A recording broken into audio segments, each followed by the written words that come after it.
우리의 신앙생활은 주로 종종 아브라함이 하나님의 부르심을 받아서 고향 땅을 떠나서 먼 길 하나님께서 지시하시는 그 땅으로 가게 되는 것과 비슷한 모습으로, 또는 모세를 통하여 이스라엘 백성들을 구원하시고 애굽을 떠나서 약속의 땅 가나안 땅으로 향하는 삶의 여정으로 우리들의 신앙을 묘사할 때가 참 많이 있습니다.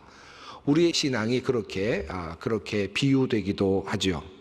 특별히 출애굽의 경우에는 하나님께서 이스라엘 백성들을 애굽이라고 하는 세상에서부터 구출해 내셔서 홍해를 건너가게 하시고, 그리고 또 광야를 통과하게 하심으로 그들을 훈련시키시고 마침내 약속의 땅 가나안 땅으로 이끌어 가시는 그런 이야기로 우리는 이해합니다. 이러한 출애굽의 여정은 우리 믿는 사람들에게 큰 영감과 교훈을 주어 왔습니다.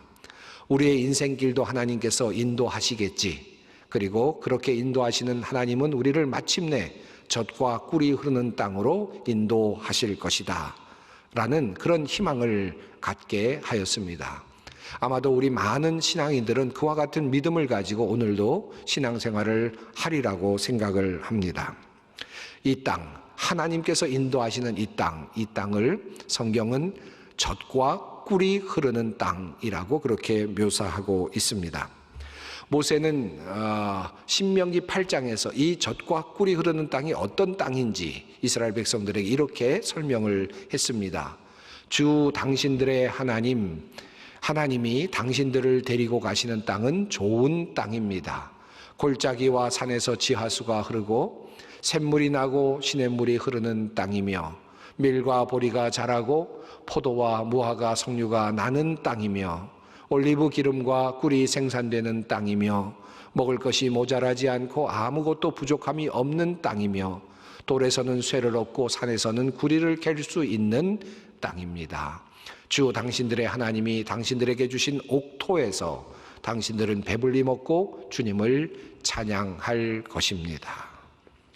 자, 이 놀라운 땅, 이스라엘 백성들에게 하나님께서 주시는 이 땅은 도대체 어디에 있는 땅일까요? 물론 이 땅은 가나안 땅, 근동 지방의 어떤 장소를 분명하게 의미했습니다. 이스라엘 백성들에게는 분명 그랬습니다. 어쩌면 이 젖과 꿀이 흐르는 땅은 오늘 우리들을 살아가는 사람들에게는 또 다른 의미일 수 있겠지만 그들에게는 분명한 지정학적인 위치가 있었습니다. 자, 그렇다면 이 하나님께서 예비하신 이 젖과 꿀이 흐르는 땅은 도대체 어디에 있는 것일까요? 오늘을 살아가는 사람들에게는 이 땅은 도대체 어느 장소일까요? 어떤 곳일까요? 물론 이 세상의 것이 아닌 종말론적인 하나님의 나라, 즉 종말적으로 우리가 얻게 될 그 하나님의 나라를 우선적으로 생각할 수 있겠습니다. 애굽이라고 하는 세상으로부터 나와서 하나님의 나라, 영원한 나라, 바로 그 영원한 약속의 땅으로 들어가는 인생의 여정을 우리는 영적인 출애굽으로 생각하기 때문입니다. 그렇게 이해한다면 이 젖과 꿀이 흐르는 땅, 이 젖과 꿀이 가득한 땅은 이 땅에 존재하지 않는 땅이 됩니다. 우리의 죽음 이후에 우리가 들어가게 될 그러한 땅이 될 수 있겠죠. 이러한 해석은 사실 우리 교회 안에서 상당히 오랫동안 의미 있는 해석으로 이해되어 왔고, 그리고 또한 궁극적으로 이러한 믿음을 우리는 모두 가지고 있다고 할 수 있습니다. 예를 들어서 우리가 찬송을 부를 때 요단강 건너가 만나리라는 찬송을 부르지 않습니까? 이 요단강을 건넌다는 말의 뜻이 무엇일까요? 이 요단강을 건넌다는 말은 요한계시록에는 나오지 않는 말입니다. 다시 말하면 이 요단강을 건넌다는 의미는 약속의 땅으로 들어간다라는 뜻을 가지고 있고, 이스라엘 백성들이 가나안 땅으로 진격해 들어가면서 요단을 건넜던 사건을 상정하고 있습니다. 그런데 이 찬송가의 내용은 어떻습니까? 요단강 건너가 마침내 우리가 만날 것이다. 죽음 이후의 삶을 노래하고 있습니다. 이렇듯 우리는 이 요단강을 건너가는 일, 그리고 약속의 땅에 들어가는 일, 젖과 꿀이 흐르는 땅에 들어가는 일을 종말적으로 해석해 오기도 했습니다. 그것이 어쩌면 우리들에게는 아주 중요한 해석의 틀이기도 했습니다. 그렇게 해석을 하면 이 땅에서 경험되는 수많은 고난과 역경들, 이 어려움들은 가나안 땅에 들어가기 전에 우리가 겪는 어떤 광야에서의 생활과 같은, 홍해의 경험과 같은 그런 시간으로 이해될 수 있을 것입니다. 이 땅에서 경험하게 되는 모든 모순과 고통은 하늘나라에 들어가기 위한, 젖과 꿀이 흐르는 땅에 들어가기 위한 하나의 과정으로 이해할 수 있을 것입니다. 하지만 이 땅을, 이 약속의 땅, 젖과 꿀이 흐르는 땅을 이 세상에 존재하는 땅이라고 그렇게 가정하게 된다면 우리는 어떤 생각을 해야 할까요? 우리가 경험하고 있는 이 땅 가운데 약속의 땅이 있다라고 그렇게 믿는다면 우리는 어떻게 이 젖과 꿀이 흐르는 땅을 이해해야 하겠습니까? 사실 이 땅은 분명 만약에 이 땅에 존재한다면 그것은 풍요로운 땅이어야 할 것이고 성공을 주는 땅이어야 하겠죠. 그러나 우리가 알고 있듯이, 우리가 경험하고 있듯이 우리 주위에는, 우리 그리스도인들 중에는, 믿는 사람들 중에는 이와 같이 성공만 하는 사람들이 있는 것은 아닙니다. 그러므로 우리가 먼저 이것을 생각해야 할 것입니다. 우선적으로 이 세상에서 그리스도인으로 질병 가운데 고통당하고 있는 사람들, 실패와 실수로 인하여 고통받고 있는 사람들, 가난한 상황 속에서 힘들게 살아가고 있는 그리스도인들, 정치적인 압제 속에서 힘들게 살고 있는 사람들, 그런 사람들에게 이 젖과 꿀이 흐르는 땅이란 도대체 어떤 의미일까를 먼저 물어보아야 할 것입니다. 신실한 성도 중에서 참으로 고통스러운 인생을 살아가고 있는 그런 사람들에게 이 약속의 땅이란 도대체 무엇일까요? 이 젖과 꿀이 흐르는 땅이란 도대체 무슨 의미이겠습니까? 또 한편 반대로 이 세상에서 살아가면서 젊은이들 가운데 하나님의 약속을 믿고 이 세상에서 성공하며 살기를 원하는 사람들, 성취하며 살기를 원하는 사람들, 이런 사람들에게 이 말씀은 도대체 어떤 의미로 다가갈 수 있을까요? 젖과 꿀이 흐르는 땅이라는 이 땅의 의미는 그런 이 세상에서 성공하기를 원하는 그런 많은 사람들에게 어떤 의미가 될 수 있을까 하는 것입니다. 자, 이런 모든 관점을 놓고 모세의 출애굽의 과정을 다시 한번 살펴보십시다. 하나님께서 애굽에서 종 노릇하고 있었던 이스라엘 백성들을 구원하시면서 모세를 통하여 모세에게 하시는 말씀은 이랬습니다.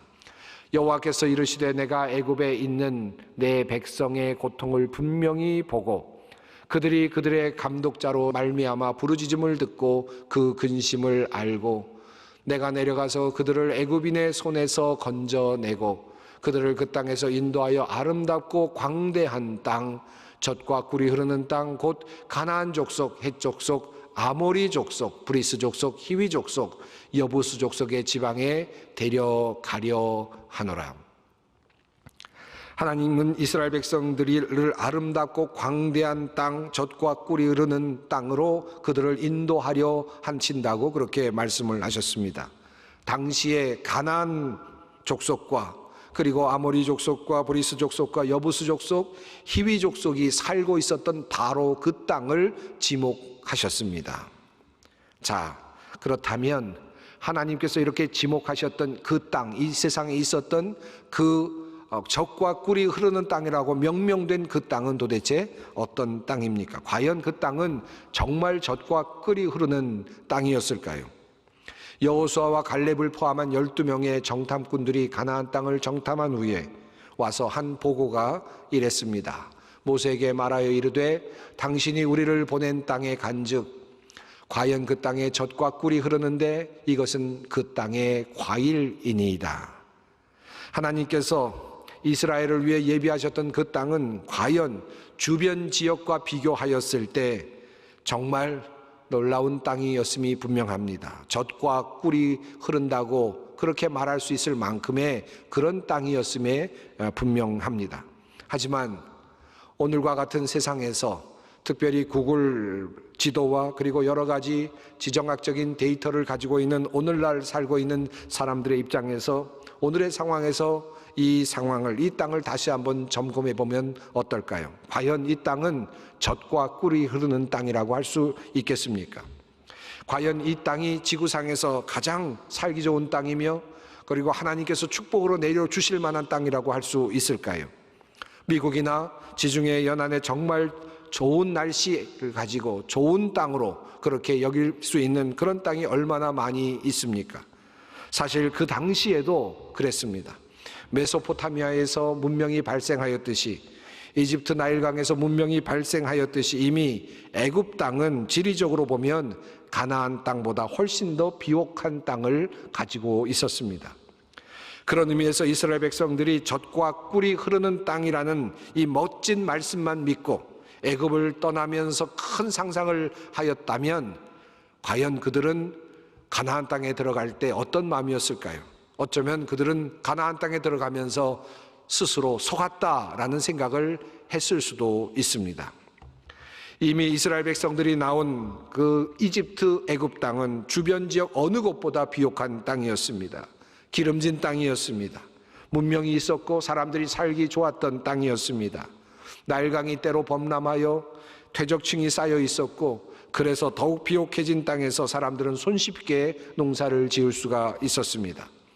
그래서 성경을 보면 근동 지방에서 기근이 일어날 때마다 아브라함도 그랬고 이삭도 그랬고 야곱도 그랬고 모두 다 애굽으로 내려가 그 어려운 시간을 견디곤 하였습니다. 그런 의미에서 이스라엘 백성들이 광야에서 한 이 말을 잘 되새겨 볼 필요가 있습니다. 이스라엘 자손이 그들에게 이르되 우리가 애굽 땅에서 고기 가마 곁에 앉아 있던 때와 떡을 배불리 먹던 때에 여호와의 손에 죽었더라면 좋았을 것을, 너희가 이 광야로 우리를 인도해 내어 이 온 회중이 줄여 죽게 하는도다. 그들이 애굽을 그리워하는 것은 어쩌면 당연한 그러한 일이었을지도 모릅니다. 그만큼 이집트 땅에 비한다면 가나안은 결코 좋은 땅이라 할 수 없는 땅입니다. 그런데 성경은 그 땅을 가리켜서 젖과 꿀이 흐르는 땅이라 라고 말합니다. 하나님께서 인도하시는 땅이며 또 약속의 땅이라고 말합니다. 도대체 성경이 말하고 있는 이 젖과 꿀이 흐르는 땅이란 도대체 그러면 어떠한 의미를 가지고 있습니까? 우리는 흔히 살아가면서 하나님께서 이스라엘 민족에게 젖과 꿀이 흐르는 땅을 주셨던 것처럼 나에게도 젖과 꿀이 흐르는 땅을 주시겠지라는 기대를 가지고 살아갈 때가 참 많습니다. 만약에 우리가 그런 기대를 가지고 살아가고 있다면 우리에게 그 젖과 꿀이 흐르는 땅이란 어떠한 것이어야 하겠습니까? 우리는 먼저 하나님께서 왜 젖과 꿀이 흐르는 땅이라고 이 땅을 명명하셨는지를 생각해 볼 필요가 있습니다. 물론 가나안 땅에는 목축업이 있었고 또 꿀을 얻을 수 있는 여러 가지 상황들이었기 때문에 그렇게 표현했다고 할 수도 있겠죠. 그러나 이 말씀 속에는 보다 더 큰 의미가 담겨 있습니다. 여러분, 젖은 어떻게 얻습니까? 사람이 직접 얻을 수 있는 것이 아니죠. 젖은 짐승들이 만들어내는 부산물입니다. 짐승들이 그 초목을 먹고 그래서 건강해져서 그들이 만들어낼 수 있는 것이 바로 젖입니다. 양이나 소가 풀을 뜯어먹고 짐승들이 생산하는 것입니다. 인간이 스스로 만들어내는 것이 아닙니다. 꿀은 또 어떻습니까? 벌들이 수없이 이곳 저곳을 드나들면서 모아들인 것이 바로 꿀입니다. 인간이 만들어내는 것이 아니라 다른 벌이라고 하는 그런 그 특별한 그 곤충이 만들어내서 그것을 우리에게 전해주는 선물과도 같은 것입니다. 젖과 꿀이 흐르고 있다는 말은 내가 일하거나 내가 억지로 노력하지도 않았는데 내가 얻을 수 있고 내가 먹을 수 있는 땅이라는 말씀입니다. 한마디로 말하면 은혜의 땅이라는 뜻을 가지고 있습니다. 그래서 모세는 다음과 같이 이스라엘 백성들이 약속의 땅에 들어가서 절대로 잊지 말아야 할 이야기를 이렇게 전하고 있습니다. 당신들이 마음속으로 이 재물은 내 능력과 내 손의 힘으로 모은 것이라고 생각할 것 같아서 걱정이 됩니다. 그러나 주 당신들의 하나님이 당신들의 조상에게 맹세하신 그 언약을 이루시려고 오늘 이렇게 재산을 모으도록 당신들에게 힘을 주셨음을 당신들은 기억해야 합니다. 우리가 얻게 되는 모든 것들이 우리의 힘으로 얻게 되는 것이 아니라 하나님께서 언약을 기억하셔서 조상들과 한 그 언약을 기억하셔서 은혜로 주시는 것이라는 사실을 우리가 알아야 한다. 이스라엘 백성들이 알아야 한다는 말씀을 모세를 통하여 주님께서는 우리에게 전달해 주십니다. 그러므로 이 땅, 젖과 꿀이 흐르는 이 땅은 전적으로 은혜로 주어지는 땅입니다. 내 힘으로 얻는 땅이 아닙니다. 이 사실을 우리에게 분명하게 가르쳐주고 있습니다. 이 말의 뜻이 젖과 꿀이 흐르는 땅입니다. 젖과 꿀이 흐르는 땅에 또 다른 비밀이 있습니다. 오늘 본문 말씀이 우리에게 알려주는 내용입니다. 오늘 본문 말씀 바로 앞에 있는 9절 말씀은 이렇게 되어 있습니다. 여호와께서 너희의 조상들에게 맹세하여 그들과 그들의 후손에게 주리라고 하신 땅, 곧 젖과 꿀이 흐르는 땅에서 너희의 날이 장구하리라. 이 말씀을 하십니다. 자, 그러면 이 땅은 어떤 땅인가? 하나님께서 주시는 이 땅은 어떤 땅인가? 10절이 바로 그 말씀을 받습니다. 내가 들어가 차지하려는 땅은 내가 나온 애굽 땅과 같지 아니하니 거기에서는 너희가 파종한 후에 발로 물대기를 채소밭에 댐과 같이 하였거니와 너희가 건너가서 차지할 땅은 산과 골짜기가 있어서 하늘에서 내리는 비를 흡수하는 땅이요. 이 말씀 11절 말씀을 새번역은 이렇게 다시 번역합니다. 당신들이 건너가서 차지할 땅에는 산과 골짜기가 많아서 하늘에서 내린 빗물로 밭에 물을 댑니다. 이 말의 뜻은 무엇입니까? 하늘에서 내린 빗물로만 밭에 물을 댈 수 있는 땅입니다 라는 뜻입니다. 다시 말하면 하늘만 바라보아야 하는 땅입니다 라는 뜻입니다. 이 말씀을 성경은 아주 멋지게 이렇게 은혜롭게 이렇게 표현하고 있습니다. 내 하나님께서 돌보아 주시는 땅이라. 이 말씀의 흐름이 좀처럼 잘 와닿지 않을 수도 있습니다. 다시 한번 이 말씀의 흐름을 제가 다시 한번 여러분에게 말씀드려 보겠습니다. 자, 주님께서 너희 조상들 그 자손들에게 주시기로 약속하신 땅, 젖과 꿀이 흐르는 땅에서 너희들은 이제 오래 살게 될 것이다. 너희는 약속의 땅에 들어가 오래오래 살게 될 것이다. 너희가 차지할 그 땅은, 이렇게 시작되는 이 문구 앞에서 여러분은 어떤 것을 기대하시겠습니까? 이 내용까지 보면 이 땅이 얼마나 좋을 것인가, 얼마나 대단한가 라는 기대를 하게 만들지요. 그런데 이 젖과 꿀이 흐르는 땅에 대한 묘사가 이어지는데 이 내용이 뒤틀리고 있습니다. 너희가 차지하게 될 이 땅은 당신들이 너희가 나온 이집트와는 다른 땅이다. 이집트의 땅이 물대기가 쉬웠던 땅이었다면, 그러나 이 땅은 너희가 갈 땅은 그렇지 않다. 그 땅보다 훨씬 더 비옥한 땅이라고 말씀해야 할 바로 그 부분에서 성경은 뒤틀려지고 있습니다. 그리고 그 땅의 내용이 달라집니다. 그 땅은 물을 빨아들이는 땅이고 그래서 하늘만 바라보아야 하는 땅이다 라고 그렇게 바뀌고 있습니다. 그것을 좋은 말로 하나님께서 돌보시는 땅이라고 그렇게 표현하고 있습니다. 이것이 젖과 꿀이 흐르는 땅의 비밀입니다. 이 말을 바꾸면 어떤 뜻이 되겠습니까? 하나님께서 매일같이 돌보아 주셔야만 가능한 땅, 하나님께서 매일같이 돌보아 주시고 비를 적절한 때에 내려주셔야만 소출이 가능한 땅, 그래야 그 소출을 먹고 짐승들이 젖을 낼 수 있는 땅, 그 소출을 통해서 벌들이 왔다 갔다 해서 꿀들을 만들어낼 수 있는 땅, 지속적으로 하나님께서 돌보시지 않는다면 그러한 젖과 꿀은 그들에게 존재할 수 없는 그런 땅을 말씀하고 있습니다. 그래서 하나님의 눈길이 해마다 정초부터 섣달 그물까지 보살펴주는 땅이라고 그렇게 성경은 이야기하고 있습니다. 그러므로 이 젖과 꿀이 흐르는 땅은 비옥한 땅이 아니죠. 하나님의 눈길이 머물러 있어야만 하는 땅, 몸소 돌보아 주셔야만 가능한 땅입니다. 다른 신을 섬기면 순식간에 망하게 되는 그런 땅, 그 땅이 바로 젖과 꿀이 흐르는 땅입니다.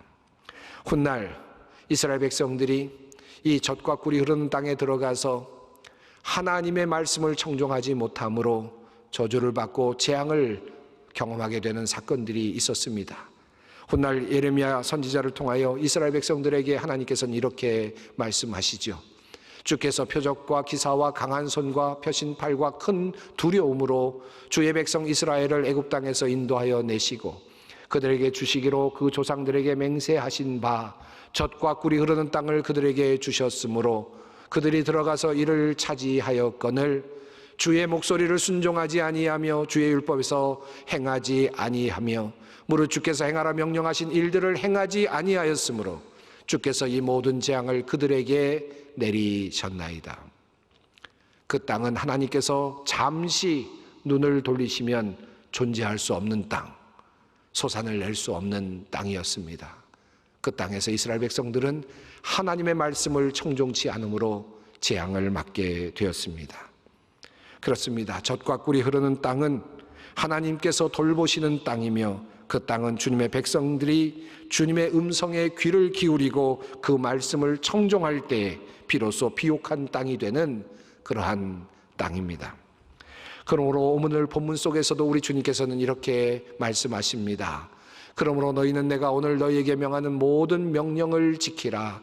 그리하면 너희가 강성할 것이요 너희가 건너가 차지할 땅에 들어가서 그것을 차지할 것이며 또 여호와께서 너희 조상들에게 맹세하여 그들과 그들의 후손에게 주리라고 약하신 땅 곧 젖과 꿀이 흐르는 땅에서 너희의 날이 장구하리라. 젖과 꿀이 흐르는 땅이 이 땅에 존재한다면 그 땅은 어떤 땅입니까? 사랑하는 성도 여러분, 여러분의 삶의 자리가 마치 물이 빨려 들어가는 것과 같은 소망 없는 자리는 아닙니까? 장소가 중요하지 않습니다. 하나님께서는 도리어 그러한 장소를 택하시고 그 장소의 이름을 젖과 꿀이 흐르는 땅이라고 그렇게 명령하셨습니다. 주님께서 때를 따라 비를 내려주시면 그 땅은 생명의 땅이 됩니다. 문제는 우리에게 주님의 말씀이 있는가, 주님의 말씀을 청종하는 삶이 있는가 하는 것입니다. 우리가 힘든 인생길을 갈 때에도 주님께서 때를 따라 도우시는 은총으로 함께 하실 때라면 우리는 우리가 어디에 있든지 젖과 꿀을 마시고 먹을 수 있을 것입니다. 이것이 바로 젖과 꿀이 흐르는 땅의 비밀입니다.